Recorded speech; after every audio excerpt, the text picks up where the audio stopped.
Let's begin Professor Emmanuel Oshodeke, who is the president of the Association of the Staff Union of the University. Thank you so much, Prof, for talking to us. Nigerians are not happy.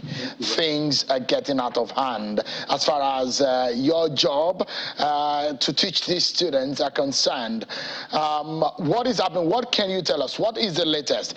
Is the federal government talking to you, or is the situation the same since the 22nd of May when you began this indefinite strike action? Thank you very much. The strike actually started in February, 14th February. First of all, it was a 4 weeks rolling strike. And for those 4 weeks, they did to us. We had 8 weeks. Another 8 weeks added to when they addressed the issue. They also did not take it seriously until we now started this 12-week strike. And they set up a committee headed by Emeritus Professor Nimi Briggs to negotiate with us on behalf of the federal government. And we had meeting with them, about 4 meetings, and we concluded the negotiation on the 16th of June, 2022. That's about 3 weeks ago. And they indicated that they were going to meet their principal, which is the government, to look at the issue, what we have, the draft agreement, and give the permission to sign. Now today is 4th of July, and they've not come back. That is why it is lingering. So where are we at? Let's take 2 or 3 of this matter, and quickly, if you can hit the nail on the head. On the issue of IPs and your own platform, have you agreed on the wage payment platform that is suitable? It's still the same idea of wasting Nigerian time, wasting our children's time. You recall, this idea of testing started in January 2020, and it was subjected to a test where they said their own, that is scored 77%, subjected to end user test, that is scored 94%, and they said it did not pass. So we met with them and said we should come back again for the test, which we did. And when they finished, this of both sides now being president, because what happened was that the need are still not to understand what a university is and the different components of a university. And when they finished the test, it scored 99.3%. And they still went ahead to say it did not pass, 99.3%. And that we should come up again and test the 3 solutions, the UTAS, IPPIS, and U3PPS, which they completed just last week, and we are waiting for their result. So that is where we are on that. But for more education, you cannot compare the two. So as far as you're concerned, that platform, the wage payment, salary payment platform that you created is good to go, but the federal government is not willing to use it. Is that the situation? That is exactly where we are. You see, these IPs they were using for over now, since 2008 till today, was never tested. And the implication is very clear to the country today. If you look at the report of the Auditor General of the Federation in 2009, all the inadequacies of IPs were highlighted, were indicated, fraud, all sorts of things. And it did not make this, as far as the country is concerned, they didn't say let's stop it and examine it. Also recall that the head of service they said that IPs erroneously captured about 30,000 people into Federation account between 2010 and today, and that they are coming, they have cleaned it. When you put 30,000 workers who are not workers legally into the system, you know how much this country would have spent. And we still said it is still continue using it. And we have developed a homegrown situation. That was produced for Nigeria by World Bank in 2006. Now we have a homegrown, developed by your own academics, that you should be proud of. And if you 1 or 2 adequacies, you look for how to address it and use it for the country and stop paying so much money to foreign countries. Hard currencies. All right, Prof. Let me take up a few more issues. That's on one hand. But quickly, can you tell us, is federal government owing any of your workers, any of the university lecturers, and how many months, if they are? They are owing us. We are just entered the 5th month of without salary, the 5th month. And then this so-called, they say they pay the consequential adjustment of minimum wage. that they paid to all workers in 2019, 2020 has still not been paid. When we were making this issue, they quickly went ahead and we have paid it. But I can tell you today, as we are speaking, the University of Agriculture has never been, nobody in the University of Agriculture has been paid. Even in the other university that they said they tell people, they just pick a number of people and paid and left the rest. You see, that is what they thought. They thought using hunger. So is it because of the crisis that they've not paid? Is it because of the strike? Or is it because of the lingering issue of payment procedure that has caused the delay in the 5 months of non-payment of this salary? And if this is happening, is it general? Is it across board that these university lecturers have not been paid for 5 months? For the 5th month we are entering now, they say it's no work, no pay. So for us, if they don't pay, it's also clear, it will be no pay, no work. Because in the university lecturing, in the universities, whenever you call off your strike, you go back to where you stop work and start teaching from there until you cover up to date. But if they say they will not pay, we will leave the backlog where we stop and start on a new session where we should be.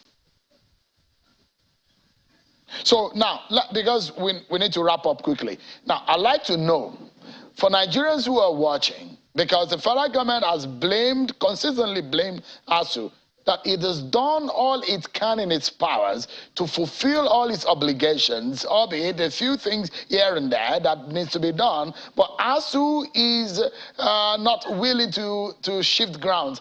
Aside the payment platform, what do you think is a most important element in all of this negotiation that you think is very important for you to resume work? We challenge the government, the federal government, to name one of the issues for which they have provided any solution to this strike started. From the issue of revitalization fund, where they are owing 2 tranches, the issue of renegotiation of 2009 agreement, also have renegotiated in 2012, have they finished? Have they signed? The issue of proliferation of university, have the law been passed to stop it? Or the issue of a vision panel, that the panel, after 11 years, instead of 5, a panel was set up and they gave report last year, March last year. Have the white paper been released? So these are the questions we need to ask the government. You see, it's not just going to start talking and deceiving the Nigerian public. They should mention one of the items for which we are on strike that they have implemented since the strike started 5 months ago. As journalists, I think you should ask them to name one. So the Minister of Labour and Employment. We have asked them. We had a few weeks ago, before your strike began, we had the Minister of Labour on this program, and we had these. It was a heated conversation with him. Because on behalf of the Nigerian people, I mean, sometimes we get emotional, not because we wanted to, but because of the interest of those who cannot fight for themselves or who do not have a voice. As far as the 2 parties are concerned, ASUU and federal government, I think what is more paramount for Nigerians and those students who have bargained with the universities that they go and earn a degree or learn at a given time, but they have extended period of learning, which is unfair to them as far as the situation is concerned. What we are concerned here is how ASUU and if the federal government will shift ground and make sure that this strike ends. What commitment can you give us and to Nigerians, millions of them that are watching tonight, on behalf of ASUU, when do you think, in your own mind, do you think this strike can end? And how much of ground shifting can you do? Let me also ask Nigerian people, including my dear friend, Chibaloye, what do we want as a country? We should just keep on graduating people whether they have knowledge or not, or we want people who will pass through university and go out with appropriate knowledge to work in various sections in the world, in the country and the world. What do we want? Just produce them, allow them stay 4 years and then move away with knowledge. Somebody doing engineering does not have any practical component, critical computer science, no computer component. Is that what we want as a country? Why are foreign students not coming to Nigeria as we are going out? Why are foreign lecturers not coming to teach in Nigeria? Why are those privileged Nigerians that have access to our foreign, our Commonwealth? Why are they not putting their children in Nigerian university? That is the question we should ask. What we are doing is for the benefit of Nigeria as a country, the benefit of the world, and the benefit of all those children and their parents, because we want them to go out with good quality education. We want a situation where the child of a driver can sit in the same classroom as the child of a minister to have lecture and have practicals. That is what we want. And we will fight for it. So when do you think that this strike could end? Just in 10 seconds, we need to close now, Prof.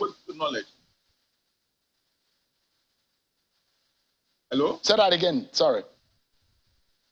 I said what we want is for Nigerian children. You can go around. I know China is a very beautiful station.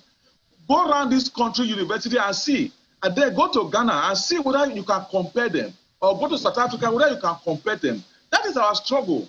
Let our university, we call ourselves giant of Africa. All right. So I'm saying now quickly, Prof, when do you think this strike can end? When should it end? Parents and the students are watching right now. When do you think this can end? This should end, actually. As far as ASUU concerned, as far as ASUU, the strike can end tomorrow. Like I said, we are finishing negotiation. Let the government call us this night that we should come tomorrow to sign the agreement. We will be there and the last strike. Let the government tell us we have finished testing the UTAS. We have accepted it. By tomorrow, we'll call off the strike. So it's not in our hand. We are finished. We are just waiting. So we challenge the government. When will they sign the agreement, number two? When will they accept UTAS? Those are the two questions we should ask the Nigerian government. When will they sign the agreement? We need to go. Yeah.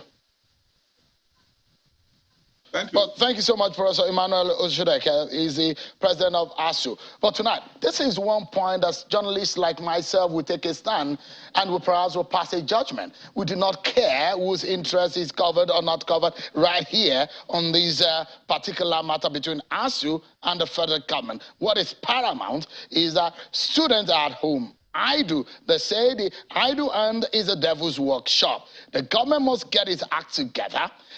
Education in Nigeria is deteriorating. ASUU needs to be listened to. ASUU needs to shift ground. Federal government needs to put things together and also make sure that these students get back to school. It is a must, and it should be done. That's our show for tonight, everyone. Many thanks for watching. I'm Sean Kimale. Bye-bye.